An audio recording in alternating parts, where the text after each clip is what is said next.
We're going to look at 5.4 complex numbers now. Complex numbers are a combination of imaginary and real numbers that are put together, and you're dealing with radicals as well. The big thing is a pure imaginary unit is a term with an I.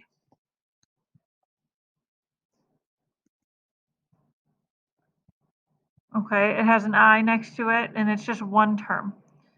Um, Now, the pure imaginary numbers are pretty much the same thing. Okay, they are a term that has an I next to it. An imaginary unit is the term with an I in the complex number. So if you have 2 plus 3i, the imaginary unit would be the 3i. The pure imaginary numbers is just the 3i. Okay, so it's just one term, it's only imaginary, it doesn't have this real portion right here like that one does in complex numbers. So the first thing we're going to talk about is simplifying radicals. With radicals, obviously we can't have a negative underneath the square root. Think about it. What two numbers multiply by themselves to give you a negative? It doesn't happen, right? Because two positives make a positive, two negatives make a positive as well. So because of that, what you do is you take out essentially the square root of -1, okay? The square root of -1 is what the imaginary unit is. That becomes I, and that's every time. Okay, so anytime there's a negative, you can pop an I out, and then it becomes a positive. And then we break it down like we normally do, right? 27 is 9 times 3, 9 is 3 times 3. And this is where we circle our pairs. So we have a pair of threes, so that goes on the outside. The I is on the outside, but then we have a lonely 3 on the inside. So the same thing is happening for 2, 3, and 4. Number 2, there's a negative underneath the square root, so I'm going to pop an I out. So now we have 28. 28 is 7 times 4, and 4 is 2 times 2. At this point, we have a pair of 2's on the outside, your I, and then a lonely 7. Go ahead and try the next two on your own before you watch me do it. At this point, hopefully you had enough time to do those. If you haven't, make sure you pause the video. But on number 3, we pop an I out, you're left with the square root of 32. 32 is 8 times 4, 8 is 4 times 2, 4 is 2 times 2, and then we have another 4, which is 2 times 2. Sorry. So we have a pair of 2's and another pair of 2's, which makes 4 on the outside, along with our I, and then a lonely 2 on the inside. Remember, when there's two numbers or more on the outside, you multiply them. If same thing on the inside. If anything's left over, we multiply them. On number 4, pop an I out, you're left with 125, which is 25 times 5, and 25 is 5 times 5. So you're left with a pair of 5's on the outside, an I, and a lonely 5 on the inside. Now, because I is represented as the square root of -1, you can take it a little further to figure out what I squared, I to the third, I to the fourth, and so on are. Okay. Really, you don't have to memorize any of these except for the first two. Okay. If you have I squared, or sorry, I is just I, right? It is the square root of -1.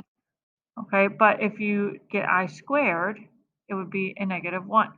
Okay, if you think about it, if you square the square root of -1, you'd get -1 because it would cancel, right? So those are the main two to focus on. After that, you can just put them in combinations of I squared and I, which give you one of those answers. Okay, so it's either going to be I, -1, -I, or 1.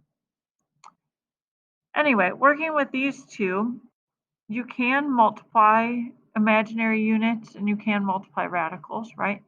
So looking at number 5, I have -5i times -3i. So think about it, -5 times -3 is 15, and I times I is I squared. At this point, I know what I squared is. I squared is -1. So it's really 15 times -1, which is -15. On our next one, I would multiply the radicals first. So we have the square root of 90. Now we have 9 times 10, 3 times 3, 5 times 2. If we rewrite this, we have 3 and then 5 and 2 on the inside. Notice how I did not have an I. That's because there is not a negative underneath the square root here, so we can leave it just like this. On the next one, we have 3i times 4i, so 12, and then I squared. And I squared we know is negative 1. So in reality, we have negative 12. And on our last one, multiply them, and we get the square root of, well, actually, let's look at it a different way. Okay, when you do this, you can break it down as 20 and 12 instead of multiplying them first. So let's look at 20. 20 is 4 times 5, and 4 is 2 times 2. Now I can keep working with this and break down 12 and then find my pairs. So 12 is 4 times 3, and 4 is 2 times 2. So if I want to rewrite this, I have 2 pairs of 2's, which make a 4 on the outside, and then a 5 and a 3 on the inside for 15. Okay. Notice how the negatives go away because a negative times a negative is a positive, so it doesn't really, it kind of means like it's not there. Okay, you don't have to do it that way. You could do it more like number 6, but it's just a different way of looking at it. The next part we're going to talk about is solving. Okay, so when we're solving equations, this is very similar to what we've done before. We would subtract 256. So we have 4x squared equals negative 256. Divide by 4. So x squared equals negative 64. Now when we square root both sides, we notice that it is a negative 64. So remember, when it's a negative, we need to pop an I out.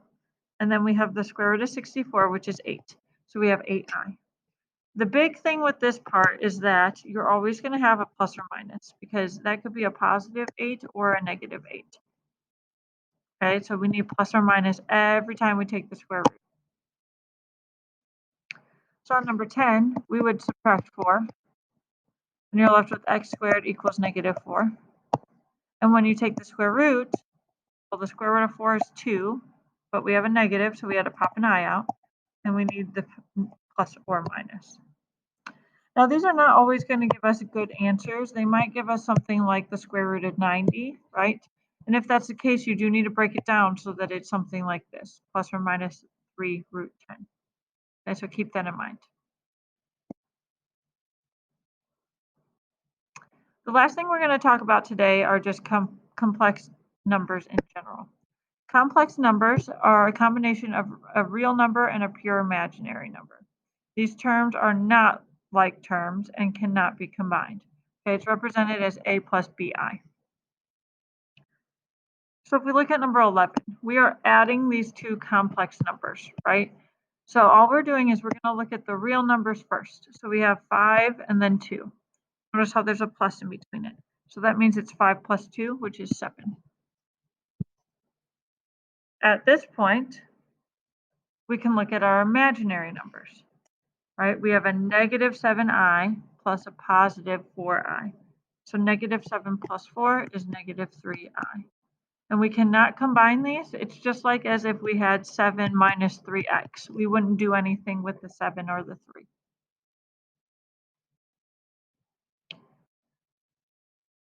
On number 12, very similar. But whenever you have a minus in between, I encourage you to change it to a plus sign. But if you do that, that means that you're distributing the negative. So you need to change everything after it. Okay, and this is how I do it. I just write it over it.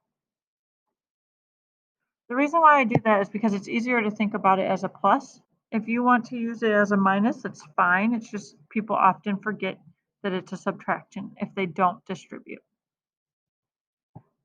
So I'll combine the real numbers. 4 plus a positive 1 is 5. And then positive 6i minus 2i gives me a positive 4i. And again, I can't combine those.